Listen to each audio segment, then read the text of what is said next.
Quin és el valor afegit dels humans?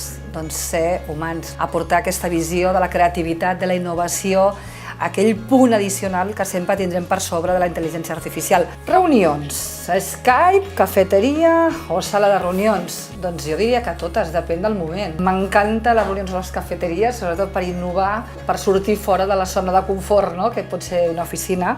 Resultats a curt termini o governança amb visió de futur. Claríssimament sempre pensant en el futur. Hem de pensar en innovació, en educació, en transformar les nostres organitzacions, i això sempre és futur.